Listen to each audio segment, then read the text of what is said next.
ఛత్రపతి శివాజీ జన్మదిన పురస్కరించుకుని వరంగల్లో మడికొండ నుండి కాజీపేట మీదుగా హన్మకొండ ప్రధాన రహదారుల గుండా వరంగల్ పోచమ్మ మైదానం వరకు భారీ బైక్ ర్యాలీ నిర్వహించారు. హిందూ వాహిని వారు పోచమ్మ మైదానం గ్రౌండ్లో సభ ఏర్పాటు చేసి ఛత్రపతి శివాజీ గొప్పతనాన్ని కొనియాడారు.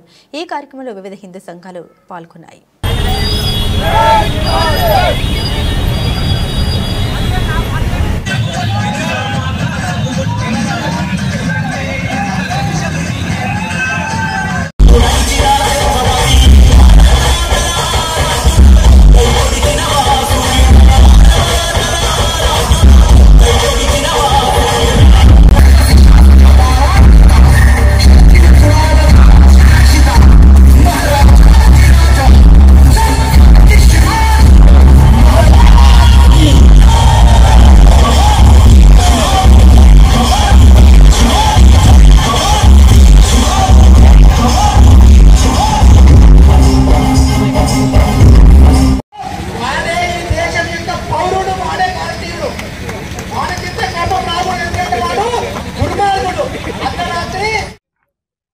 జై శ్రీరామ్.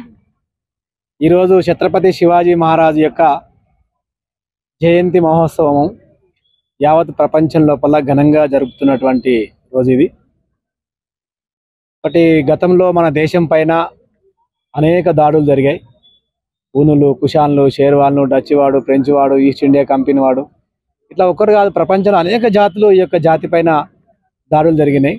అన్ని జాతులను ఎదుర్కొనేటట్టుగా ఒక శక్తివంతంగా చేసేటువంటి ఒక శక్తి ఏదైనా ఉంది అంటే అది హిందుత్వం యొక్క శక్తి, హిందూ యువత శక్తి.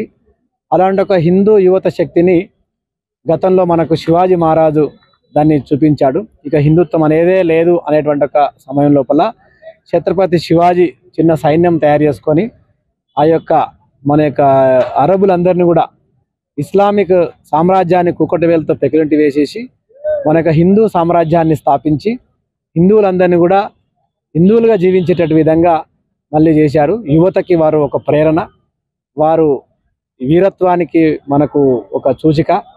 ఎందుకంటే శివాజీ పేరుతో ఈరోజు అనేక దేశాల వాళ్ళు శివాజీ కథలు విని, శివాజీ గురించి చదివి వాళ్ళు వాళ్ళ దేశం లోపల స్వతంత్రాన్ని తెచ్చుకున్న ఒక దేశాలు కూడా అనేక మనకు కనిపిస్తుంటాయి. అలాంటి యొక్క ప్రేరణాదాయకమైనటువంటి ఒక మనిషి యొక్క జయంతి జరుపుకోవడం అనేటువంటిది హిందువుల యొక్క ప్రథమ కర్తవ్యం. కాబట్టి శివాజీ మహారాజ్ తక్కువ కాలం జీవించినప్పటికీ అనేక యుద్ధాలు చేశారు. 50 సంవత్సరాల్లో 250 యుద్ధాలు చేసి 375 కోటలు జయించారు. అలాంటి వీరుడు అసలు ఆయన జీవిత కాలం అంతా యుద్ధంలోనే గడిచింది. ఆయన చదువంతా వాళ్ళ అమ్మ ఒడిలో జరిగింది. ఆయన నేర్చుకున్నంతా కూడా గుడిలో నేర్చుకున్నాడు. కాబట్టి అమ్మ ఒడి, బడి, గుడి ఈ మూడు కూడా ఈ దేశంలో కాపాడబడాలనే ఒక ఉద్దేశంతో మన యొక్క మానబిందువులను కాపాడడానికి దేవాలయాల్ని, గోవులని, అదేవిధంగా మన యొక్క మహిళల్ని కాపాడడానికి ప్రధానంగా శివాజీ మహారాజు కృషి చేశారు. దాంట్లో ఒక మంచి పరిపాలనా దక్షకుడు ఆయన.